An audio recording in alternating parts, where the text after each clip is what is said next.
Peço que você abra imediatamente a sua Bíblia comigo na segunda carta de Pedro, capítulo 3. Segunda carta do apóstolo Pedro, capítulo 3.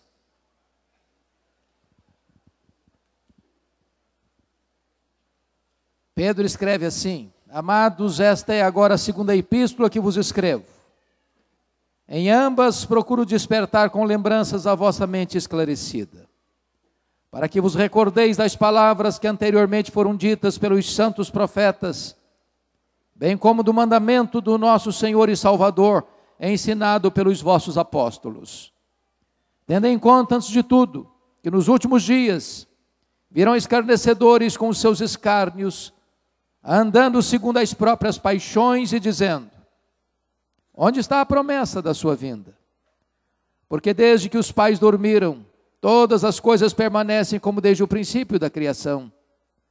Porque deliberadamente esquecem que de longo tempo houve céus bem como terra, a qual surgiu da água e através da água pela palavra de Deus, pela qual veio a perecer o mundo daquele tempo afogado em água. Ora, os céus que agora existem e a terra, pela mesma palavra, têm sido entesourados para fogo, estando reservados para o dia do juízo e destruição dos homens ímpios. Há, todavia, uma coisa, amados, que não deveis esquecer: que para o Senhor um dia como 1000 anos, e 1000 anos como um dia. Não retarda o Senhor a sua promessa, como alguns a julgam demorada. Pelo contrário, Ele é longânimo para convosco, não querendo que nenhum pereça, senão que todos cheguem ao arrependimento. Virá, entretanto, como ladrão o dia do Senhor, no qual os céus passarão com estrepitoso estrondo, e os elementos se desfarão abrasados. Também a terra e as obras que nela existem serão atingidas.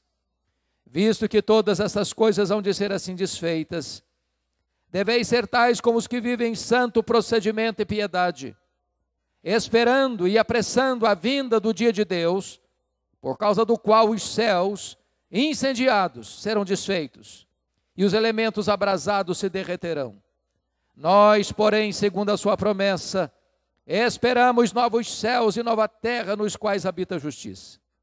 Por essa razão, pois, amados, esperando essas coisas, empenhai-vos por serdes achados por Ele em paz, sem mácula e irrepreensíveis, e tende por salvação a longanimidade de nosso Senhor, como igualmente o nosso amado irmão Paulo vos escreveu, segundo a sabedoria que lhe foi dada, ao falar acerca desses assuntos, como de fato costuma fazer em todas as suas epístolas, nas quais há certas coisas difíceis de entender, que os ignorantes e instáveis deturpam, como também deturpam as demais escrituras para a própria destruição deles.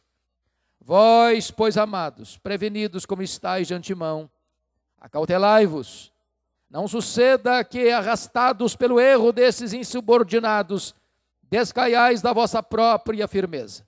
Antes, crescei na graça e no conhecimento de nosso Senhor e Salvador Jesus Cristo. A Ele seja a glória, tanto agora, como no dia eterno. Amém. Eu quero conversar um pouco com vocês hoje sobre exatamente o retorno do Rei. A segunda vinda de Cristo é a acrópole da nossa esperança. É o pináculo da fé cristã. É o ponto culminante da história. A segunda vinda de Cristo será o evento mais auspicioso, glorioso e estupendo de toda a história da humanidade. O fato de Jesus retornar prova para nós que a história não está à deriva. Ela não é como um caminhão sem freio ladeira abaixo. A história não está dando voltas em círculo como pensavam os gregos. A história caminha para uma consumação na vitória retumbante de Jesus Cristo e da sua igreja. Estejam certos disso. A mentira não prevalecerá sobre a verdade. Prestem bem atenção. A injustiça não dominará a justiça. O diabo não ganhará esta batalha. Jesus Cristo virá vitoriosamente, poderosamente, e colocará todos os seus inimigos debaixo dos seus pés. E ele então reinará para sempre e sempre com a sua igreja. Jesus voltará, e voltará pessoalmente. Ele não enviará um embaixador, ele pessoalmente virá. Ele voltará visivelmente, todo olho verá, até aqueles que o traspassaram. Ele voltará audivelmente, ouvida a voz do arcanjo e ressoada a trombeta de Deus, ele descerá dos céus com grande poder e muita glória. Ele voltará também repentinamente, diz a Escritura, que será num momento, num átomo de tempo, num instante, num abrir e fechar de olhos. A trombeta soará e Jesus virá gloriosamente para buscar a sua noiva. Jesus virá ainda inesperadamente. Vai ser como ladrão de noite, não vai ser um dia óbvio. Vai ser um dia comum como qualquer outro. Quando você levanta e leva os filhos para a escola, ou os busca da escola, e vai para o seu trabalho, e retorna do seu trabalho, vai ser um dia assim, que Jesus virá. Você não sabe o dia, você não sabe a hora, portanto devemos vigiar. Mas ainda mais, a segunda vinda do Senhor Jesus Cristo será inescapável. Vai ser como mulher grávida, estando grávida precisa dar à luz. Os homens maus, os homens ímpios, os homens que não querem acertar sua vida com Deus, não querem pensar nesse dia, querem negar esta verdade, porque esse dia certamente vai ter que encurralá-los, e eles vão ter que comparecer perante o justo e reto tribunal de Deus, e os homens tentam negar esta verdade, eles tentam esconder essa verdade, eles tentam distorcer essa verdade, mas nada nem ninguém pode evitar que Jesus Cristo volte, e volte gloriosamente para buscar a sua igreja. Jesus voltará gloriosamente, poderosamente, vitoriosamente. Ele matará o anticristo com o sopro da sua boca. Ele lançará no lago do fogo o diabo. Ele lançará no lago do fogo o falso profeta. Ele lançará no lago do fogo todos aqueles que não tiverem seus nomes escritos no livro da vida. E o último inimigo a ser vencido, a morte, também será lançada no lago do fogo. E então haverá novos céus e nova terra, nos quais habita a justiça. Jesus voltará. E é sobre isso que Pedro vai tratar neste texto que nós acabamos de ler. Então peço que você, com a Bíblia aberta, confira comigo, por gentileza. Pedro começa assim: amados, esta é agora a segunda carta que vos escrevo. É claro, nós temos a primeira carta e esta é a segunda. Ele diz: em ambas procuro despertar com lembranças a vossa mente esclarecida. Isso me dá um grande alívio, porque os apóstolos não tinham a pretensão de sempre trazer coisas novas. E eu não tenho também a pretensão de trazer nenhum fato novo a você. Eu estou aqui hoje recordando a você aquilo que você já sabe. As mesmas verdades, as antigas verdades, sempre novas verdades, poderosas verdades. A verdade de que Jesus Cristo vai voltar. E Pedro está dizendo isto para introduzir o que ele vai, de forma pontual, destacar no verso 2. Para que vos recordeis das palavras que anteriormente foram ditas pelos santos profetas, bem como do mandamento do Senhor e Salvador, ensinado pelos vossos apóstolos. O que Pedro está dizendo aqui é o seguinte: o assunto que eu vou tratar, a segunda vinda de Cristo, não é um assunto novo, não é um tema inédito. Essa verdade já foi tratada pelos profetas. Há mais profecias no Velho Testamento sobre a segunda vinda do que sobre a primeira vinda. Todos os livros do Novo Testamento, exceto Filemão, 2 de João e 3 de João, tratam desta magna doutrina, segunda vinda de Cristo. Este mesmo assunto o próprio Jesus tratou. Lá em Mateus 24, quando perguntaram para ele: Senhor, quando vai ser esse tempo da consumação dos séculos, que se não haverá da tua vinda? E ele respondeu: vede que ninguém vos engane. Haverá guerras, rumores de guerras, nação contra nação, reino contra reino. Surgirão muitos falsos profetas e enganarão a muitos. O amor se esfriará, mas este evangelho será pregado em todo o mundo para testemunhar a todas as nações, então verá o fim.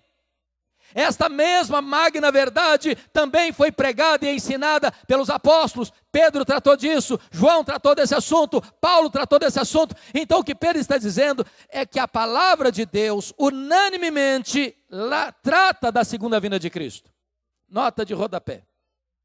É muito comum você escutar hoje alguém dizendo o seguinte: o Deus do Antigo Testamento é o Deus da ira, é o Deus da guerra, é o Deus do sangue. O Deus do Novo Testamento é o Deus da paz, é o Deus do amor, é o Deus da graça. Não, não é bem assim não.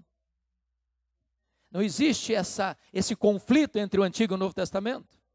É o mesmo Deus, de toda graça, de infinito amor. É o Deus que tem anunciado às gerações passadas, à geração presente, e anunciará às gerações pósteras, que Jesus Cristo, Filho de Deus, voltará em glória para buscar a sua noiva. Então, por que ele está tratando disso? Porque notem comigo que no verso 3, ele vai introduzir o problema dos falsos mestres, que estão vivendo uma vida errada, que estão pregando uma mensagem errada. E qual é a mensagem dos falsos mestres? Está comigo? Confira comigo o versículo 4.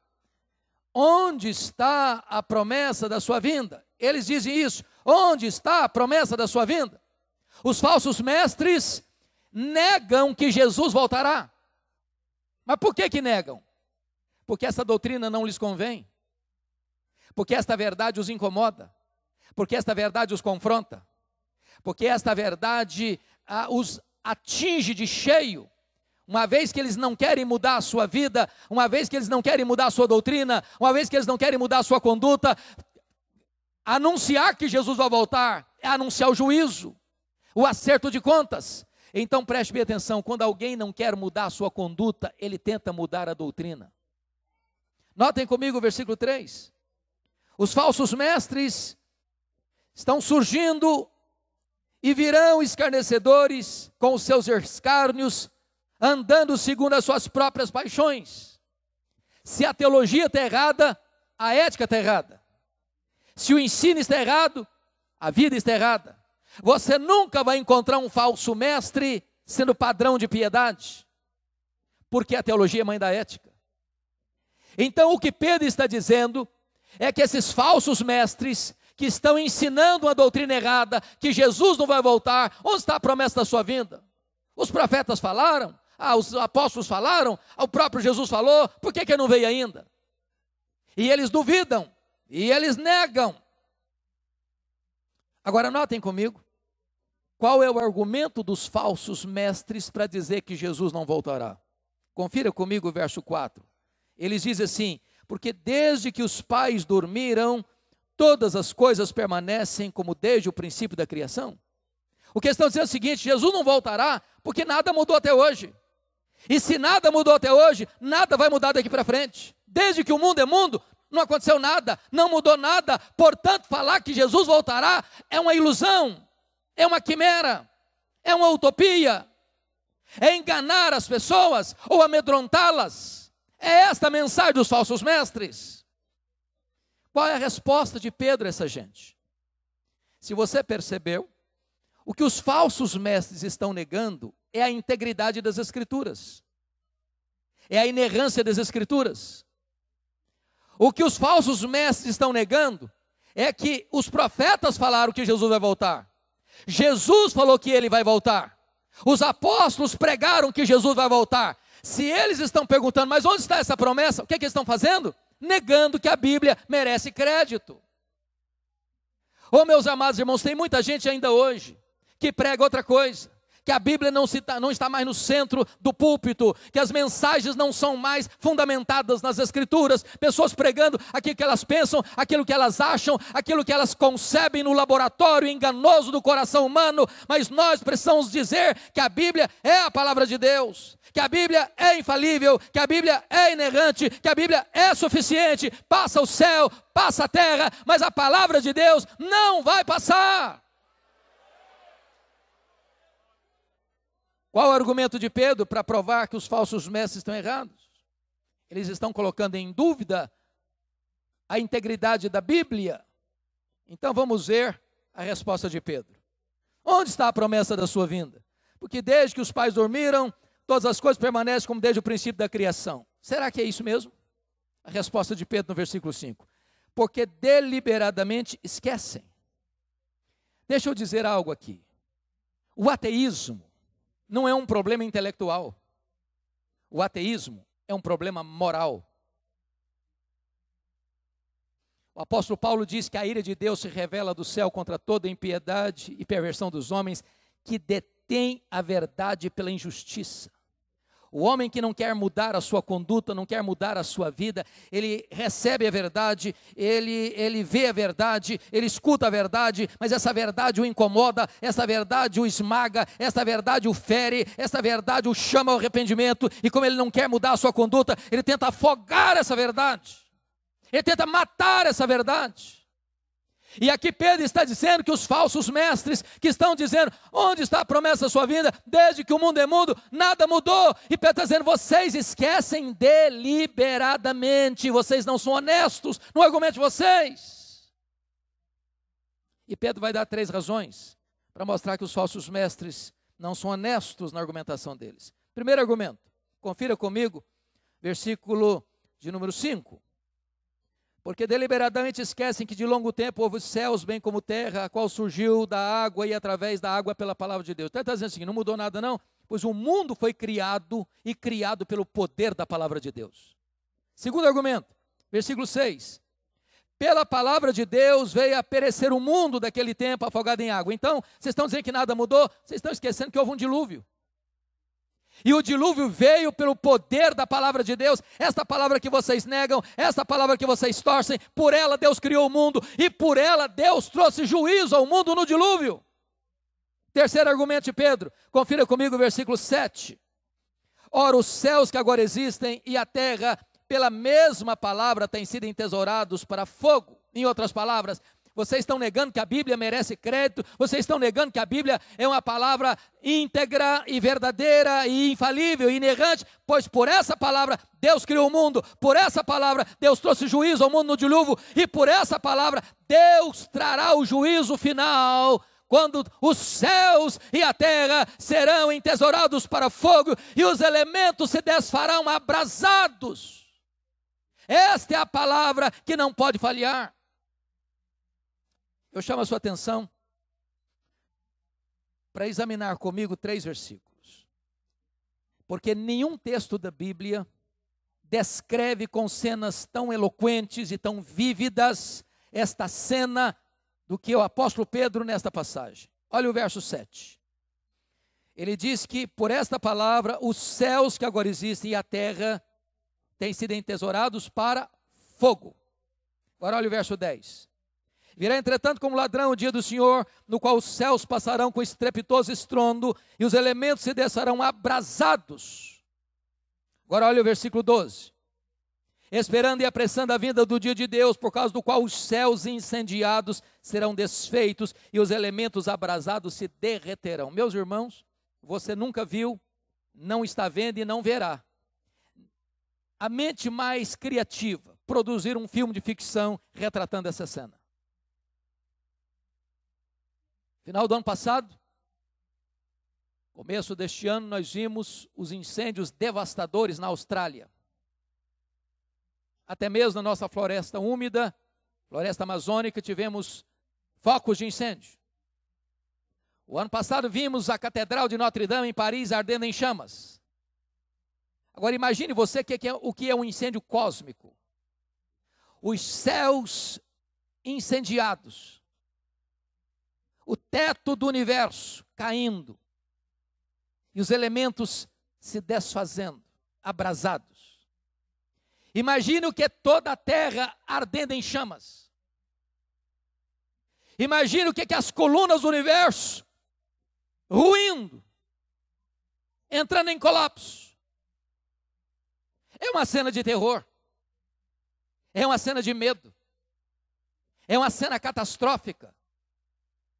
E os homens desesperados vão tentar fugir dessa cena. Está lá em Apocalipse 6, 12 a 17. Os homens vão querer fugir para algum lugar, para uma caverna, para um buraco, para qualquer situação. Eles não estão com medo de morrer, não. Eles estão com medo de enfrentar a ira de Deus no seu juízo.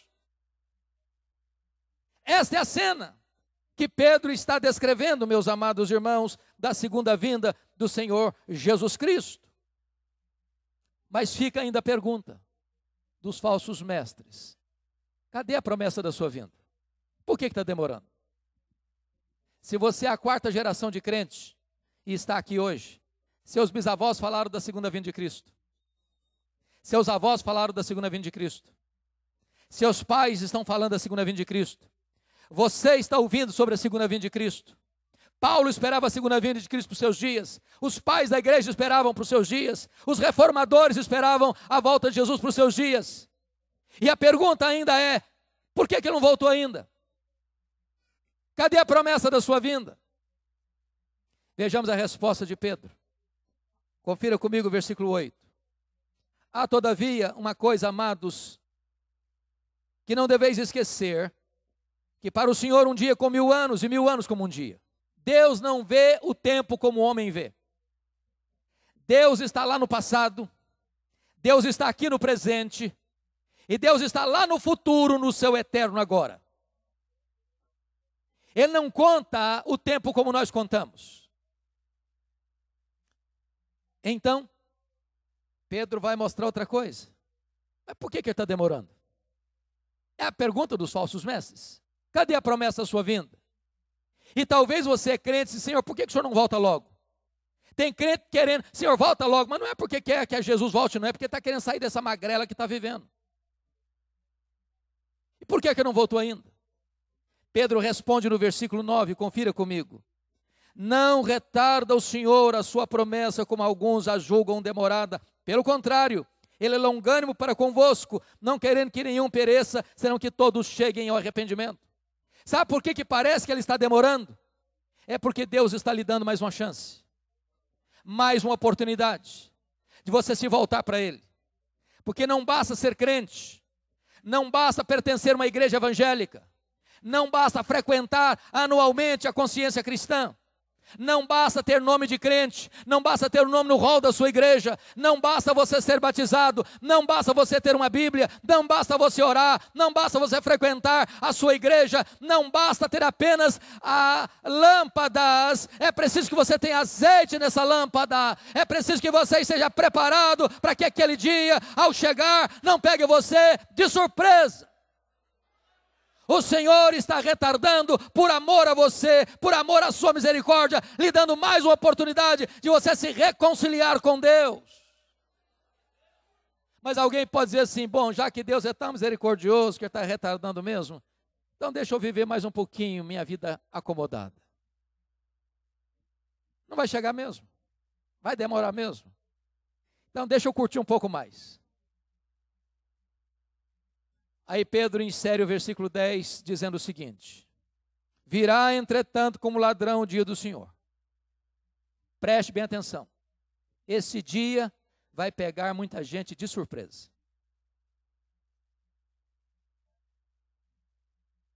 Além do mais, nem você nem eu, tendo saúde ou não tendo, tendo dinheiro ou não pode garantir que estaremos vivos, não podemos garantir que estaremos vivos amanhã, nem daqui a 5 minutos. Quando perguntaram para John Wesley, o que você gostaria de estar fazendo quando Jesus voltar? Ele respondeu: eu gostaria de estar fazendo o que eu faço todo dia. Todo dia eu estou esperando, todo dia estou preparado. Eu não sou filho das trevas para esse dia me pegar de surpresa. Eu sou filho da luz, estou aguardando este dia ansiosamente. Oh, amados irmãos, eu louvo a Deus, porque Consciência Cristã escolheu esse tema para este ano. A segunda vinda de Cristo é uma doutrina que está sendo escanteada em muitas igrejas. Não se fala mais sobre esse assunto. Não se canta mais sobre a segunda vinda de Cristo. Não se prega mais sobre a segunda vinda de Cristo. O que se escuta hoje é que o homem está construindo um paraíso aqui. É a teologia da prosperidade, é a teologia do homem no centro, é a teologia da glória do homem na terra. E isso está esvaziando o povo da verdadeira esperança, dando ao povo um veneno mortal, morte na panela, enquanto que a esperança, a gloriosa esperança, a imarcessível esperança está sendo sonegada ao povo evangélico brasileiro. É necessário dizer que nós aguardamos o nosso glorioso Redentor. Lá no céu está a nossa pátria, lá no céu está a nossa herança, e é para lá que estamos indo. Aqui somos peregrinos, aqui somos forasteiros, aqui não temos território permanente, aqui não temos pátria permanente, aqui não temos herança permanente. A nossa pátria está no céu, e é do céu que aguardamos o nosso glorioso Redentor.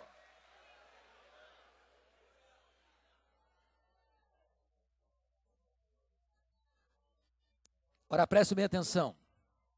Se você crê que Jesus vai voltar, que implicação tem isso na sua vida? Pedro trata disso da seguinte maneira. Olha comigo o versículo 11. Visto que todas estas coisas hão de ser assim desfeitas, ele está dizendo que os céus e a terra vão ser desfeitas. E olha comigo o versículo 10, parte B. Também a terra e as obras que nela existem serão atingidas. Aqui é importante você refletir. O que Deus criou vai ser desfeito. A linguagem aqui, irmãos, usada pelo apóstolo Pedro, no final do primeiro século, é como que a mesma linguagem da desintegração do átomo. Os elementos abrasados derreterão, se desfarão. Agora, isso vai ser destruído pelo fogo, mas também as obras que nela existem, os prédios, as casas, os palácios, aquilo que você construiu, aquilo que em que você investiu, aquilo que você juntou e acumulou. Eu quero dizer uma coisa a você nesta noite: se tudo que você tem na vida é dinheiro, você é pobre demais. Se tudo que você tem construído e feito na vida é acumular bens, casas, prédios, apartamentos, fazendas, você está juntando para o fogo. É hora da igreja parar e pensar que nós precisamos levantar e colocar tesouros lá em cima, onde nem a traça, onde nem a ferrugem e nem um ladrão pode tomar de você. Agora olha a orientação de Pedro no versículo 11. Visto que todas essas coisas vão de ser assim desfeitas, não é talvez sejam desfeitas, vão ser desfeitas, deveis ser tais como os que vivem em santo procedimento e piedade. Se você crê que Jesus vai voltar, você tem que mudar a sua vida. Não dá para você, não, Jesus vai voltar e você está vivendo deliberadamente no pecado. Isso é loucura. Segundo, como é que nós devemos esperar a volta de Jesus? Olha o versículo 12. Esperando a vinda do dia de Deus. A ideia do esperar aqui é como se você estivesse na ponta dos pés, olhando para o horizonte, como aquele pai do pródigo estava olhando para a estrada todo dia, para o filho retornar, e quando o filho aponta na estrada, ele corre, ele abraça, ele beija, ele celebra. É com essa expectativa que a igreja deve esperar o retorno do rei.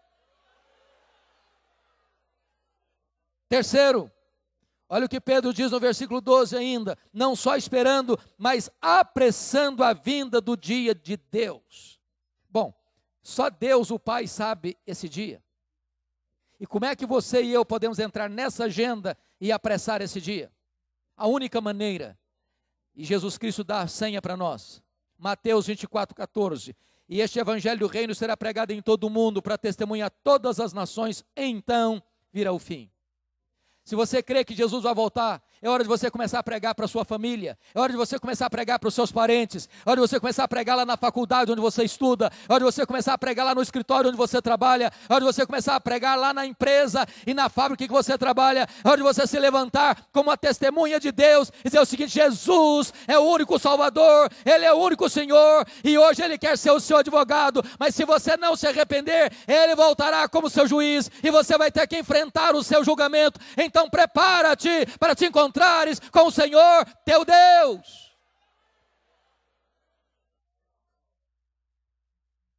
Mas notem comigo, em quarto lugar, versículo 13. E aqui, irmãos, essa cena para mim é dramática, porque a cena que Pedro coloca aqui é de terror. Eu acho que por mais dramático que seja um filme de ficção ou de terror que você já assistiu, você nunca assistiu algo semelhante. Os céus incendiados, os elementos abrasados se derretendo e se desfazendo, a terra e tudo que está em cima dela pegando fogo. Há um incêndio cósmico. Isso não é ficção, isso não é figura de linguagem, exatamente isso é o que vai acontecer. Você diz, bom, mas então vai ser uma coisa horrorosa, vai ser uma coisa terrível, vai ser uma coisa amedrontadora. Aí entra o versículo 13, confira comigo o versículo 13. E Pedro diz assim, nós, porém, note a adversativa. Sempre que você estiver lendo um texto, preste atenção nas conjunções adversativas. Mas, porém, entretanto, todavia, nós, porém, o povo de Deus, porém, a igreja de Deus, porém, aqueles que foram remidos e lavados no sangue do Cordeiro, porém, segundo a sua promessa, esperamos novos céus e nova terra. Esse dia vai ser dia de trevas para o ímpio, mas vai ser dia de luz para o crente. Esse dia vai ser o dia da nossa maior alegria, o dia da nossa maior vitória, quando o nosso glorioso Redentor surgir nas alturas. Os mortos em Cristo ressuscitarão primeiro, com corpos incorruptíveis, imortais, poderosos, gloriosos, espirituais, celestiais, semelhante ao corpo da sua glória, e nós, os que estivermos vivos, seremos transformados e arrebatados para encontrar o Senhor Jesus nos ares, e então nós ouviremos a sua voz, vinde benditos de meu Pai, entrem na posse do reino, que vos está preparado desde a fundação do mundo, e nós entraremos para as bodas do Cordeiro com Ele, numa festa que nunca mais vai acabar, não haverá dor, não haverá lágrima, não haverá pranto, não haverá luto, e nós estaremos para sempre e sempre com Ele, em novos céus e nova terra.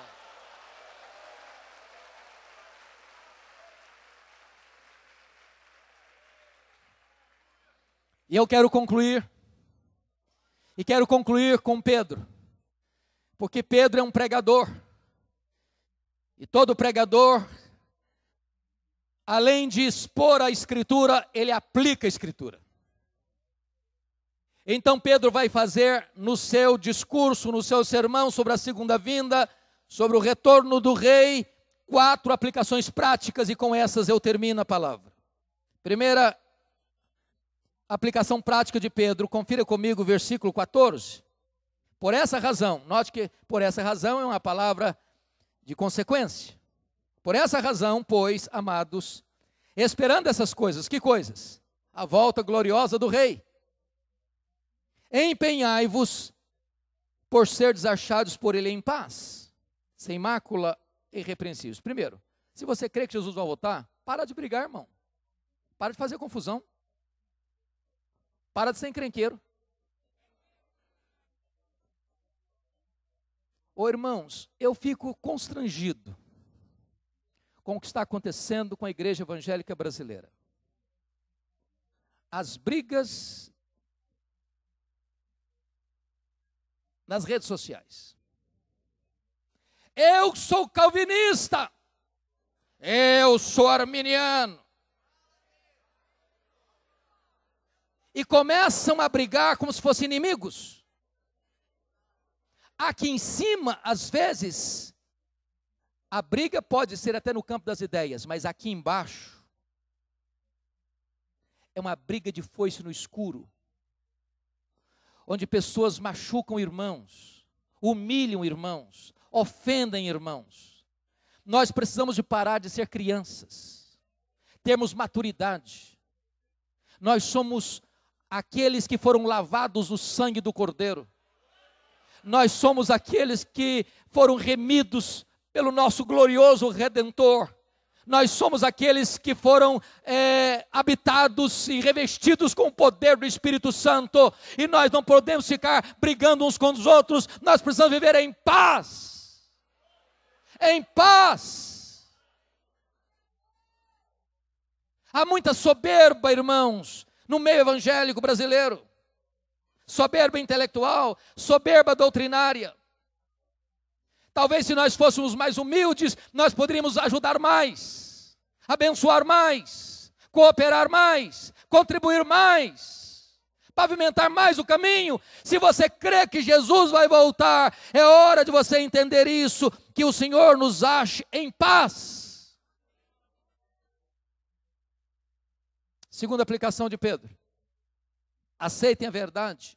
Eu acho belíssimos versos 15 e 16, confiram comigo.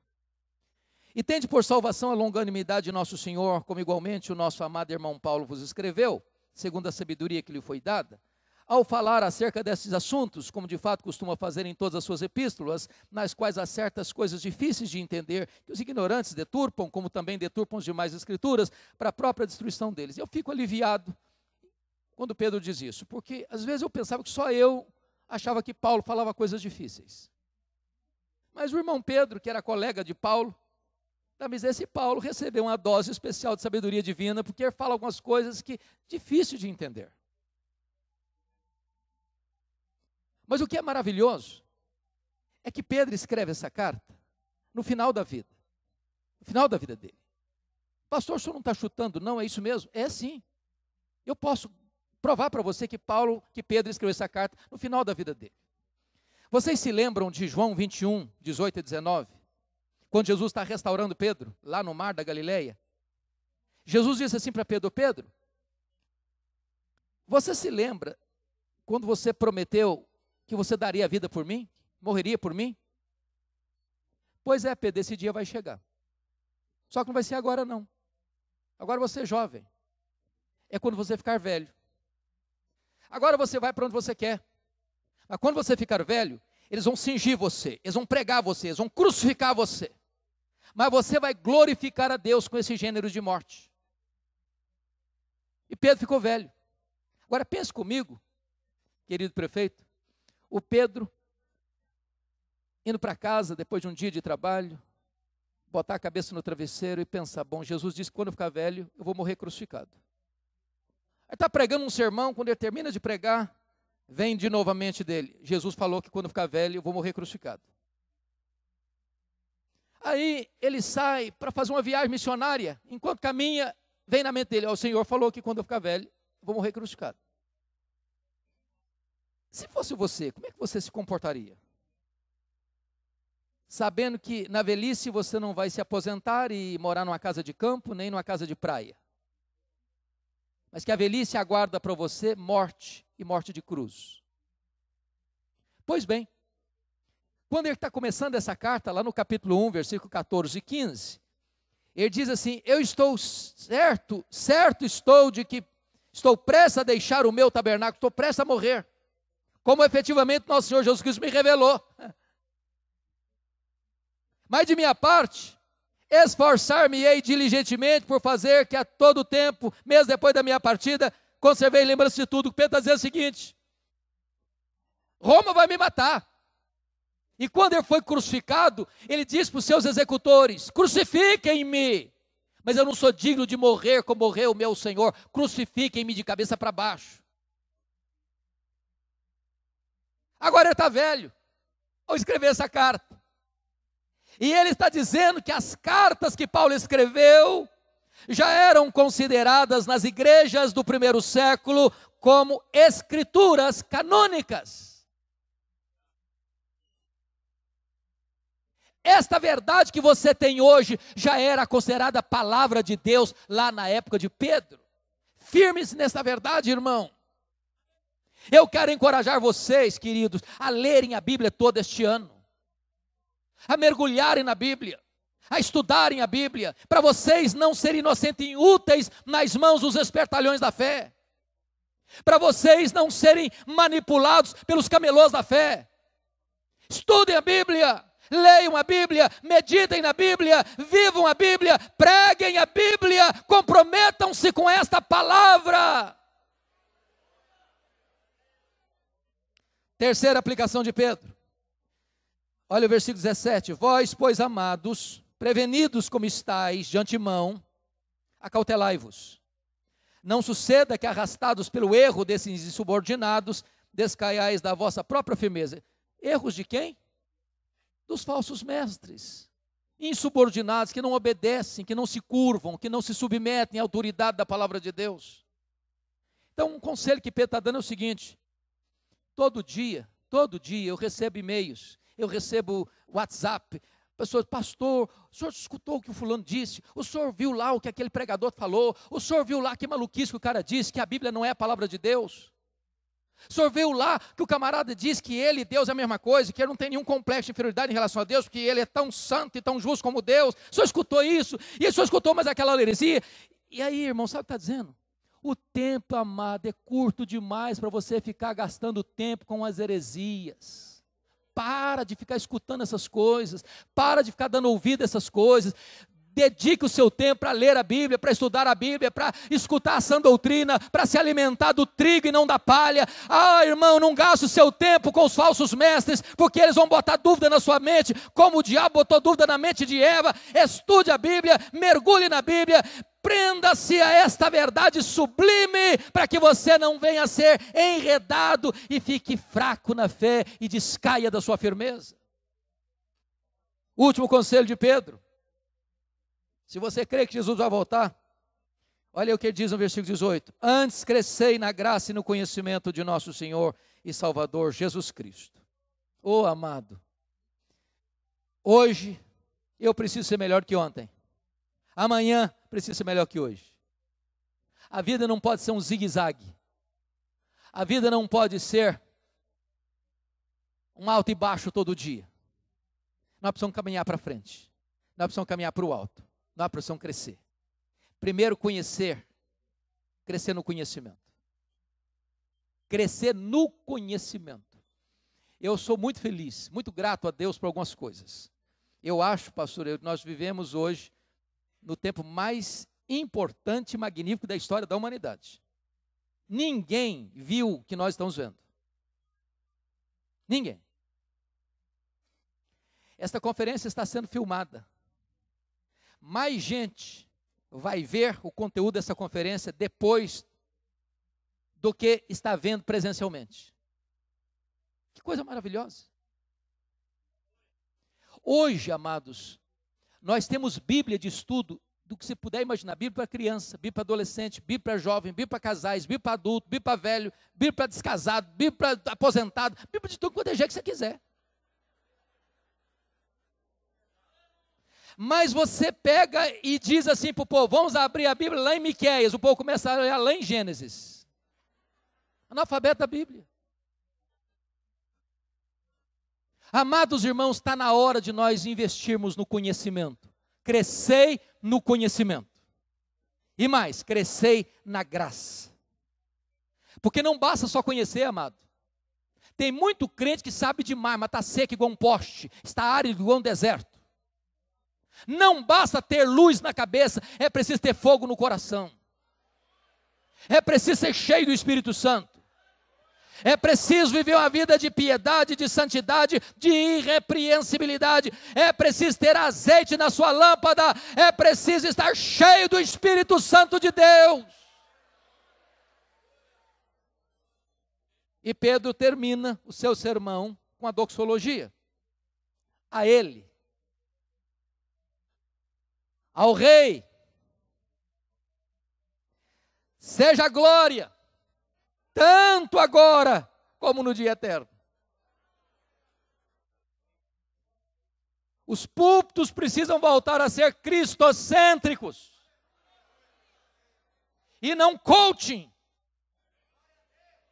Os púlpitos precisam voltar a colocar a Bíblia no centro e não psicologização humana.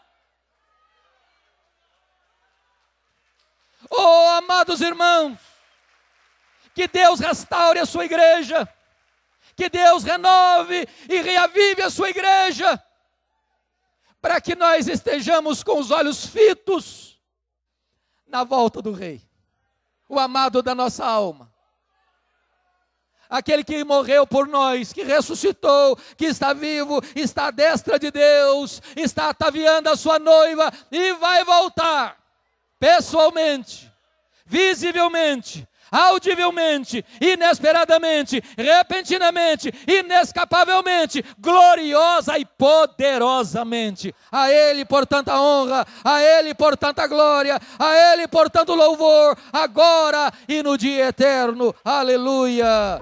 Amém.